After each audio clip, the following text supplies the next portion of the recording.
अपनी नाराज़गी प्रकट भी कर रही है। अब ये मुख्य जो विपक्षी दल है जिसे हम कांग्रेस कहते हैं, उसका काम है कि उसकी नाराज़गी को सामने लाए, और ये सामने तभी आएगी जब नेता लोग उसके लिए प्रयास करेंगे, चाहे हिमाचल हो चाहे गुजरात हो। उस जनता की नाराज़गी को थोड़ा लिफ्ट करना पड़ेगा, ऊपर उठाना पड़ेगा। जब हम बात करते हैं कि मुख्य जो मीडिया है, मुख्य धारा का जो मीडिया है, उसको ये सब दिखाना चाहिए, वो नहीं दिखा रहा। फिर भी जो माउथ टू माउथ पब्लिसिटी हो रही है, लोग आपस में बात कर रहे हैं, उसके ज़रिए यात्रा की भी बात जा रही है, लोगों की नाराज़गी की भी बात जा रही है। लेकिन अगर ख़ुद राहुल गांधी कहीं जाते हैं और राहुल गांधी कुछ बोलते हैं तो मीडिया को छुपाते छुपाते भी दो चार पेरे छापना पड़ते हैं, दो चार बाइट दिखाना पड़ते हैं, दो चार अंश दिखाना पड़ते हैं टीवी पे, और उसका असर होता है। दूसरी बात, जब हम गुजरात की बात करते हैं तो ये जो मोरवी में इतना बड़ा कांड हुआ, क्या आप समझते हैं कि लोग भूल जाएंगे? उसके लिए ऐसे ऐसे तर्क दिए जा रहे हैं। अभी हम कहीं पढ़ रहे थे कि जो घड़ी बनाने वाले साहब हैं, जो पुल बना रहे थे, उनके बारे में किसी ने लिखा कि अरे उसके तो हवन करते हुए हाथ जल गए, वो तो इतना बड़ा आदमी था, उसने तो घड़ी बनाई, वो घड़ी टाइम भी दिखाती थी, और उसने तो ये किया। मतलब उस आदमी को बचाने के लिए पूरा पूरा तंत्र लगा हुआ है।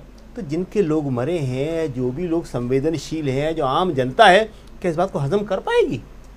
तो ये सारी चीज़ें हैं, लेकिन इनको उठाने की ज़रूरत है, इस बात को लोगों तक पहुंचाने की ज़रूरत है। और हमें अभी भी लगता है कि राहुल गांधी जो है गुजरात तो ज़रूर जाएंगे ही। ऐसा नहीं है कि उनके पास ऐसे लोग नहीं हैं जो उन्हें ठीक बात नहीं बताते हों।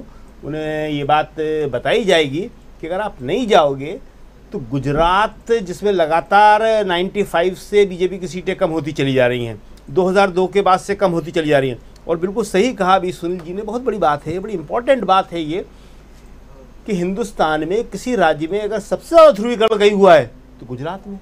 हर चुनाव में कि अहमद पटेल मुख्यमंत्री बन जाएगा, कच्छ से पाकिस्तानी सीमा घुसी आएगी, सारे बिजनेस ही आपसे ले लेंगे, और कांग्रेस अगर आ गई तो कांग्रेस बदला लेगी आपसे जी। तो इस तरह की जो बातें हैं, उसके बाद भी कांग्रेस की सीटें कितनी ऊपर जा रही हैं। लास्ट चुनाव में 80 सीटें थी उसकी, 99 और 80 जी, क्या फर्क था जी? 70 और एक दो सहयोगी दलों की थी, 77 जी। हाँ, उसकी सहयोगी दलों की थी, 80 कुल मिला के हो रही थी। बिल्कुल। तो ये जो है 5-6 चुनाव हो गए उसके बाद में जी।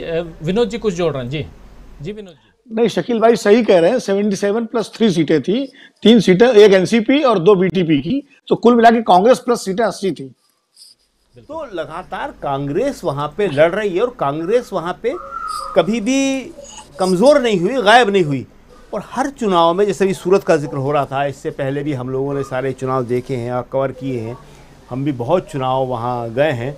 लास्ट टाइम में जो ध्रुवीकरण होता है तो उसका 2-4-5% वोटों पे असर पड़ता है, और उससे जो है बीजेपी की 8, 10, 12, 15 सीटें बढ़ जाती हैं। लेकिन वो कब तक चलेगा? हमेशा ये नहीं चल सकता है।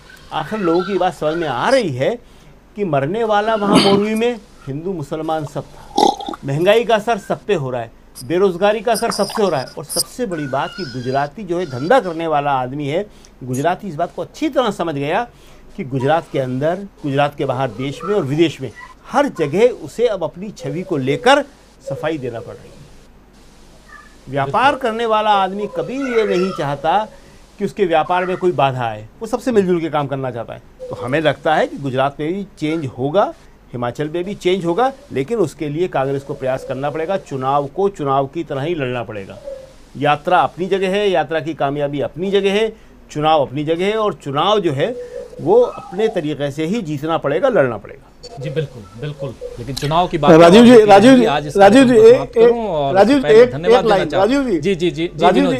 सिर्फ एक लाइन, एक इंडिकेटर होगा। अगर राहुल गांधी गुजरात चुनाव प्रचार के लिए जाते हैं तो समझिए कांग्रेस को अच्छा फीडबैक मिल रहा है जमीन का, ये मैं बता रहा हूं, ये एक इंडिकेटर होगा।